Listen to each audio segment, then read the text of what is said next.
Heidi here.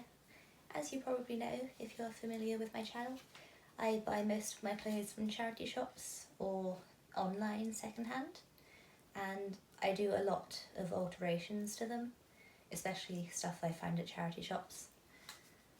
I always like to make things more my own, and I usually have an idea of how to change something a bit to make it even more my style. So I thought I would show you today some examples of things that I do. I'll show you a few in this video, being as they're quite simple, so not really much point doing an entire video for each one of them. So the first thing I'm going to show you is a top that I found yesterday from a charity shop, and it's this halter neck top, and it was $3.95, and it's actually still got the original label on it. I think that's a bit of an older next item. For this I'm going to be taking all of these off.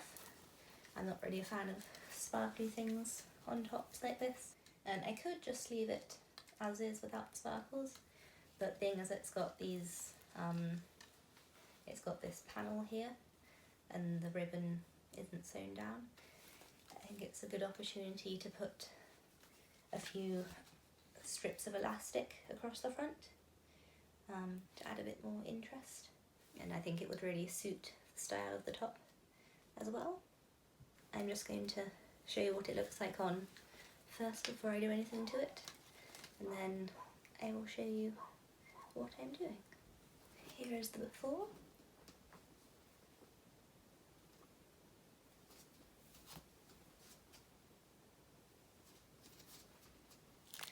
So here are all the beads and sequins that I took off.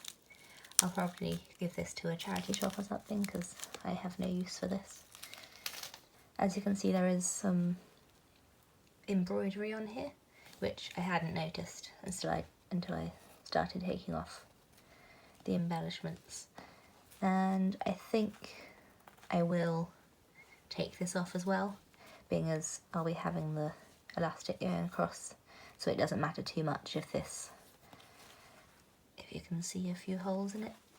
I haven't removed all of the thread from it yet, as you can see, but I'll do that after I've unstitched the embroidery. And to remove this embroidery, I'm using a stitch ripper to undo all the embroidery, and then to get it out of the fabric I'm using tweezers, which is much easier to remove it with.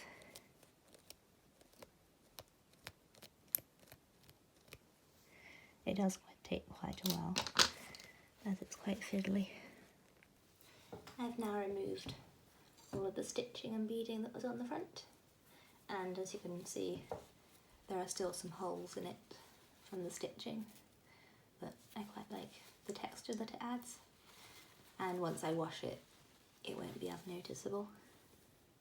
So now, just to finish it off, I'm going to put some elastic in strips across here. I've decided to do 5 going up, and it's really handy because this edging here isn't sewn down, so I can just tuck it underneath like that and it's going to look really tidy. I think I'll probably hand sew this just because it's easier to not get any stitching showing on the top, so it'll look much tidier if I hand sew it in. This shouldn't take me too long, so I'll be back with the finished thing.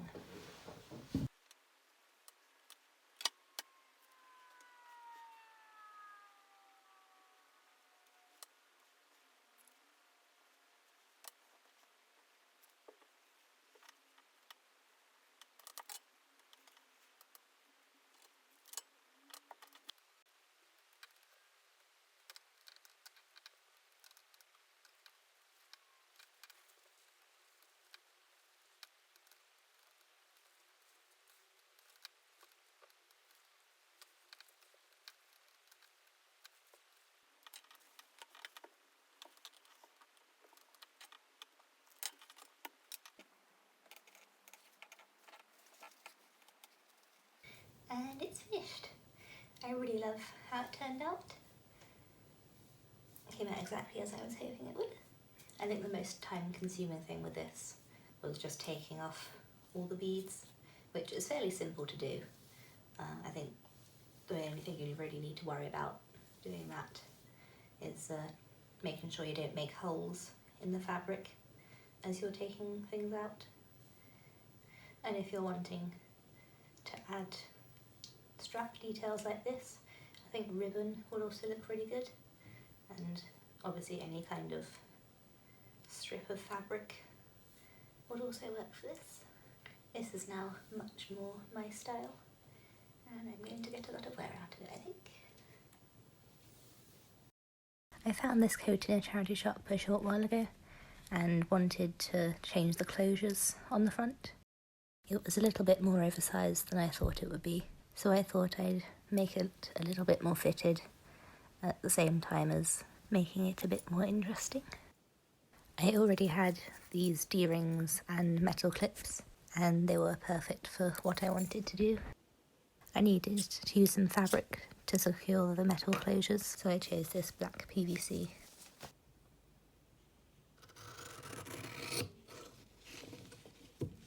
To make the process quicker, I sewed down the edges of all the fabric in one go, so I could just cut off each piece that I needed as I went, instead of sewing each one individually. I folded the fabric up like this to make sure that it was long enough to do all the bits that I needed, and luckily it was. I sewed each one to the closures using the sewing machine to make sure everything was really secure, and it would have taken a lot longer to do this by hand. And I put masking tape on the foot to make sure it didn't stick to the PVC.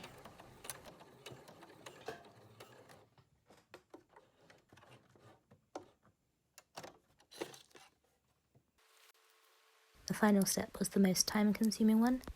I had to hand sew all the PVC to the jacket so I wouldn't go through the lining. The fur made it quite difficult to sew, and I had to keep pulling the fur out of the stitching as I went. Each time I sewed on both sides to a closure, I checked to make sure it was reasonably level.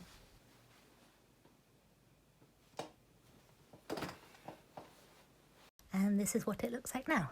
A couple of them aren't quite level, but it's not noticeable enough to be annoying to me. It's still really easy to open and close the coat, and it's made it more fitted. You can see how simple changes like this can really make a difference to an item.